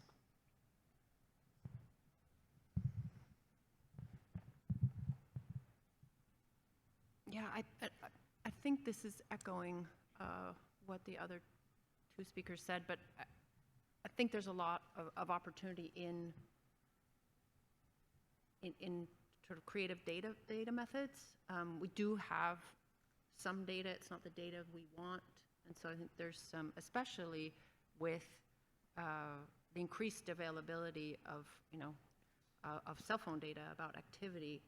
It's not perfect. It's scientifically quite challenging data to use, but I think we could invest in methods to exploit kind of the leftover data that we do have from a number of kind of systems. And I haven't found a lot of organizations wanting to take that on from a research funding perspective. And then I think the other is, really kind of smart policy-sensitive models for anticipating and trying to, of course, they can't perfectly predict the future, but really trying to understand the sensitivities and the main drivers and where the potential is to have sort of the most impact. So on the shipping side of things, similar to rail, there are inventories out there. The West Coast ports, the California ports are pretty robust in their inventories, as is Seattle. But many of the other ports around the country are pretty sparse in terms of their understanding of the emissions that are associated with the activities there. And when port inventories are done, they don't just focus on ships, they do also focus on associated rail and truck and yard handling and all those other aspects of things that are important to consider, but we're just a little Spartan in terms of where they're done. EPA has the NEI that does take that into account, but that's very, very broad and difficult to kind of act upon for individual ports to kind of pull out the information from that when things are being reported at a national or state level. In addition to the inventories piece of things, there's not a huge amount of effort in terms of the next step of that. We calculate the emissions that come from the ships and the trucks and the yard handling. What does that mean? We can look at the trajectories over time. Yes, they're going down, or they're going up, or they're staying flat, whatever it is that they're doing. But what does that mean for the communities in terms of kind of the translation into the health benefits or the environmental benefits that can sit there? That next step isn't often done. because it's challenging and it's time consuming, and by the time you're done, the next inventory is out, or by the time you're done, you're 2 inventories away in terms of how long those types of studies can take. I will say your colleagues at Volpe are working on a marine model that will hopefully start to illuminate a little bit more detail about what's happening regionally. I would also say, there's a lot of technologies that are out there that a lot of money is being spent on, and EPA is spending a lot of money on DERA grants for things like shore power, and California is spending a lot of money in their Carr program, or it may have changed to something else now. But when we look at where these port-specific technologies are going in, it's California and it's Seattle. It's kind of the places that we would expect it to go. And so figuring out how to broaden the applications of these technologies that have demonstrated benefits to the communities, things like shore power, where you really shift away from these dirty marine fuels, but that can come at significant financial cost, and understanding the benefits that can be used to kind of weigh that decision is a missing piece, I think. Thank you. Marianne, is there anything that you want to add to this? Maybe briefly I'll add, I mean, the question is, why should we go beyond traffic-related air pollution? And I think that the major transportation infrastructure, whether it's an intermodal rail terminal, an airport, an Amazon warehouse, it's all of our models right now, when we do mobile measurements, when we do air quality sensing, when you do chemical transport models, are very myopic to these kinds of major transport infrastructure. If we actually don't make it a point to go sample around them, and we don't change our study design, we actually don't capture them.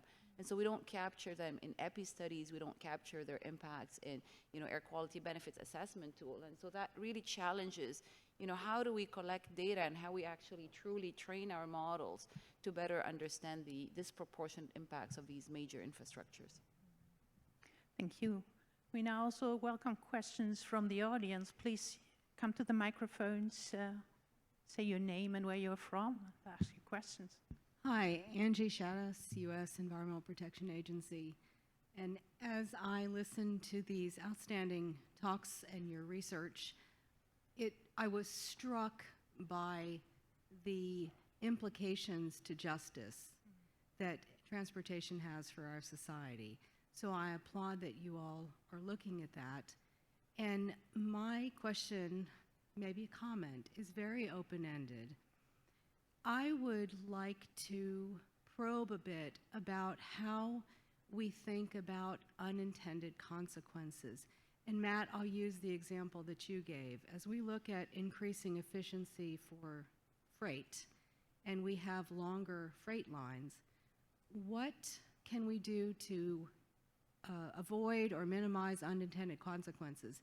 And if anybody was following, I think last year, ProPublica did an investigative report on very long freight trains and how they are causing, for example, school children to have to crawl under or through rail lines that are parked in a city for blocks and blocks, how it causes ambulances to not be able to get to sites. I mean, these are can have very tragic consequences.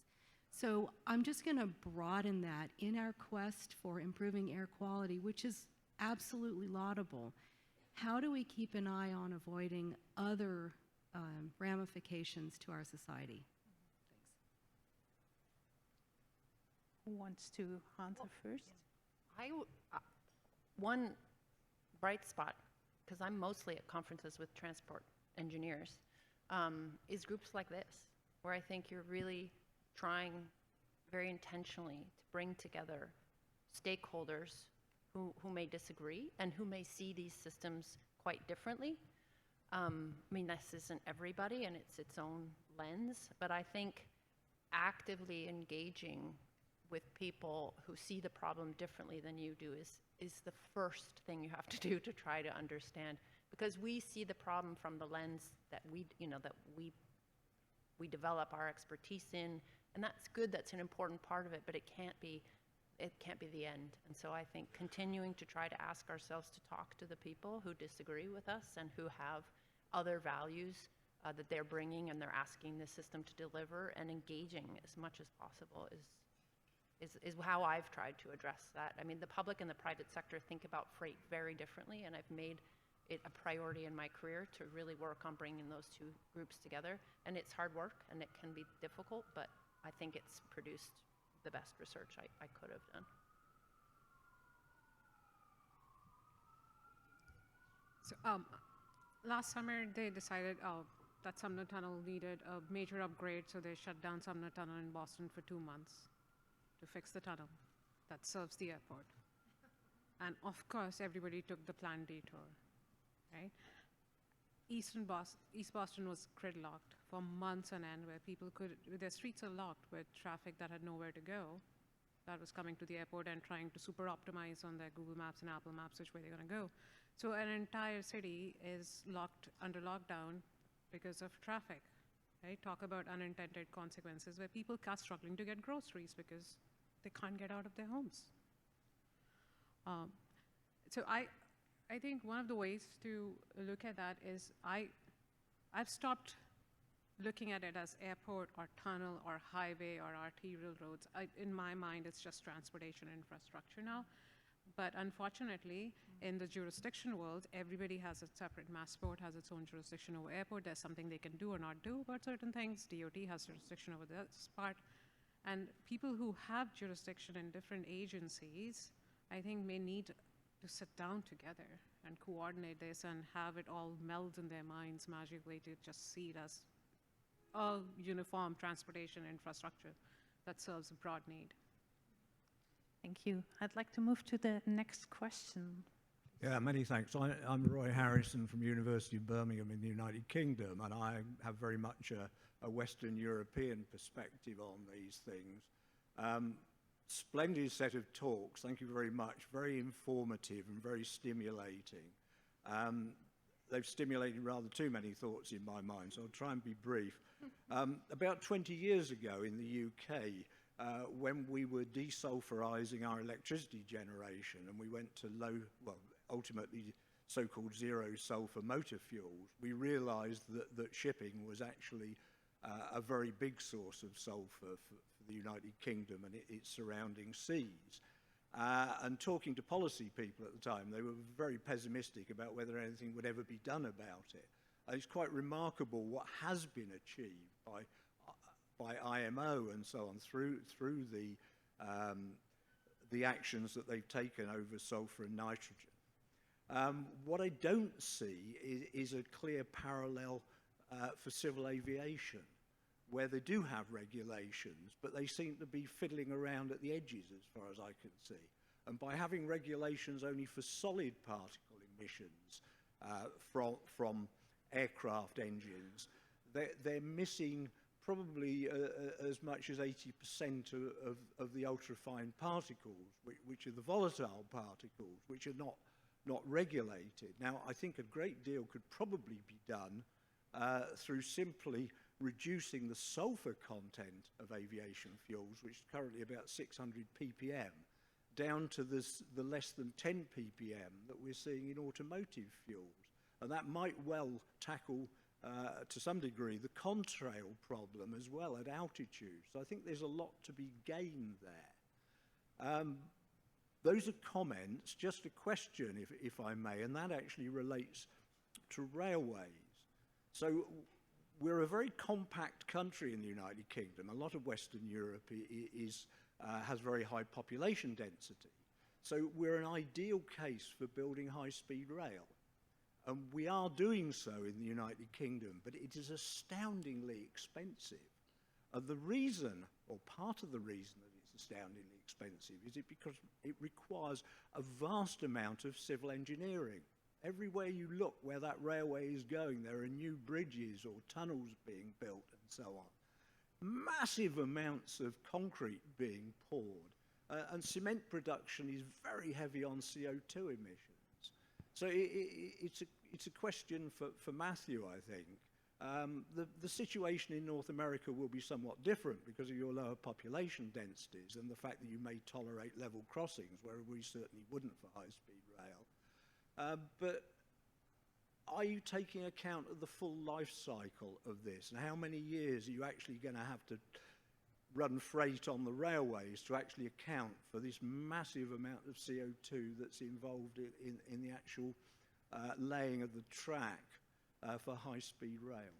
Thank you. Matt? Very good comment.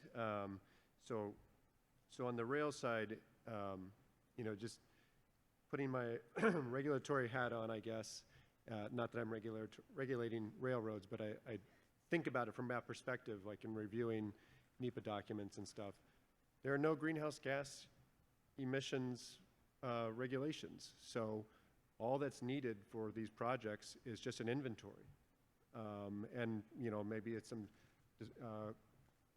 qualitative description of impacts, but there's no make or break a project because of the CO2 emissions or embodied carbon of the rail network and so forth. So, unfortunately, there's that. That being said, at FRA, folks are thinking about the life cycle emissions of rail ties and thinking about, high-speed rail and all that together and looking at the full life cycle. And that is important, and we're starting to do that. And I think it's going to be key in terms of where you put the high-speed rail. Making sure that you're selecting corridors that are going to have a really high ridership that's going to result in mode shift from, say, cars or maybe if it's a sweet spot in terms of distance, people are going to opt to not fly anymore and instead take high-speed rail. Then you can reduce sort of the life cycle emissions on a per passenger basis relative to other modes that people are traveling. So I think all that is starting to be discussed, but there is certainly a long ways to go in that discussion. And there's some research into lower carbon content cement. There's still a lot to go there as well. That is a really hard industry to decarbonize. So there are strategies there as well. And then very briefly on the volatile PM comment, I know it's not pertaining to rail, but I guess it kind of is, but more so to aircraft. I agree with the statements. I guess FAA is looking at this. They're still, through the Ascent program, they are funding a number of research projects that are looking at volatile PM emissions in terms of, I think that a lot of the focus right now is, how do you measure it? Where exactly, I mean, as Neelakshi said, the plume changes as you move downstream or downwind. So understanding where exactly you want to take that measurement, I think they're just trying to get an idea of what the levels are to be able to make an initial, this is my opinion, to make an initial standard, and then, as they learn more, they can hopefully decrease that or lower the bar. Thank you. We have time for a few more quick questions and quick answers. Great. Greg Evans, University of Toronto, and I want to echo Roy's comments. Fantastic presentations. Commend the organizers. Very informative. So I've got a couple suggestions for what I think are low-hanging fruit for research, and whether it helps the HEI plan or just encourages other colleagues here to pursue some angles. I'm an engineer, and I love trains. I actually looked at taking the train to Philadelphia. I know that sitting on a train for 8 hours behind a large diesel engine is not actually a wise thing for my health. You're continuously in the plume. So we have done work on that. And one angle, which is done in some places, is to push the cars instead of pull them. That's a simple intervention that can be done. Filters on the outside for the makeup air is another one, but those are two simple angles. I was thinking about the way home. So Simon, thanks to your, Matthew, thanks to your talk, I've got to decide whether I take a taxi with 3 of us or the train to the airport. I'll get to the train. We've done quite a bit on ultrafine in terms of aircraft. And one of the areas I have not seen any work so far is if you have a plane on the tarmac, preparing, it's going to fill up with the ultrafine particles that are throughout the airport, and it's going to take a long time for those to cleanse out through the filters. So another low-hanging fruit area may be what are the concentrations on board, whether that will motivate airlines, whether that will motivate passengers to take greater care, because I can only imagine what the concentrations are if that air is coming directly from the tarmac without any filtration on the way in. So I wanted to throw those out and let everybody think about that as they fly home. So there was no actual question? Those are not questions. No, okay. Okay, then. Please. Okay, quick statement. EPA is going to be giving out $3 billion in clean port money this summer, $5 billion in clean school bus money this summer. There's a bunch of clean climate pollution reduction grants. Please research it and look at it. But the BIL, the Bipartisan Infrastructure Law, also has a bunch of new airport expansions coming down. Plenty of opportunity for research. My question is, a lot of these things are not just technology, they're also onshoring, nearshoring, things like that. You know, Columbus, Ohio and Arizona are getting like the most advanced, you know, microchip factories, you know, on the planet, like being built right now. And, you know, this is gonna change how goods are moved and where goods are coming from. And, you know, I guess I'll ask, and Goodchild, you're the transportation world, are people looking at this, and are people looking at how this kind of this sort of change in the whole like dynamics of trade is going to be affecting the movement of goods and things like that? Yeah. That's a really quick answer. Right? Yeah. Yeah, I mean, I think it's required a new framing for transport models. And, you know, why do we build transportation models? And we haven't historically tried to build them to be kind of activity sensitive. We've thought like, sort of think about them as commodities, or think about them in terms of pavement damage. And that was why we were trying to model things and didn't really need to know what was in the truck or where it was going. But I would say in the last decade or so, people have been working on building models that could be sensitive to changes, you know, economic changes, supply and demand. So yes. Yeah. One last quick question. Uber Eats, Lyft, Instacart, all that, they probably, I'm pretty sure, use Google Maps, Apple Maps to tell them where to go.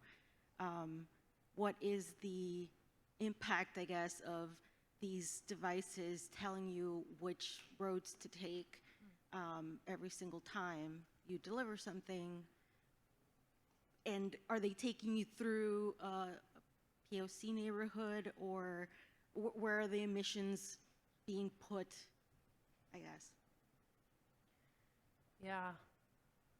I mean, I've heard a little bit just from kind of community feedback, right, about acute cases where traffic is being directed through neighborhoods, and that is problematic or upsetting or decreasing their, you know, quality of life. So that certainly happens, but, you know, we also have we don't have like mechanisms to manage that. We don't have an expectation that, like, why is it Uber's job or Google's job to address that? I mean, so we could, but that isn't how we've typically kind of seen the transport system and choice. So it's not technically impossible. I mean, we have done some work with Uber and Lyft on, you know, geocoding pickup and drop-off points and looking at the impact of that on emissions or quality of service. So we've certainly we have approached the idea that we would manage and control pickup and drop-off points. So maybe that's a precedent for something in addition. Sorry, yeah, I wanted to add something, because this is something we've been talking about with my transportation community around the question of these navigation systems, like Google Maps. Are they, you know, system optimizers, or are they, you know, utility maximizers? And it's the latter, you know. And the idea is, imagine is as a driver, you know, Google is routing you through what's the best path for the system. While you are taking a hit maybe on your travel time, that there needs to be a lot of communication with people to better understand that, you know, that routing is the best for the system and not necessarily for you. But that's not, that's very feasible, because we have the transportation data, we just don't do this. Thanks very much. So with this, we are coming to the end of the session. I'd like to thank again all speakers and my co-chair for this very interesting and inspiring session. I'd like to thank Alison, who helped us a lot with preparing the session. And I think we had a really nice overview and insights into the different sectors, and we learned that we need better inventories, more data, more insights into exposures, and then also that we need to look at all the sources in combination and not in isolation. So enough food for thought for the next strategic plan and new research on these sources. And with this, I'd like to thank you also for being here, and the lunch is served at the 4th floor.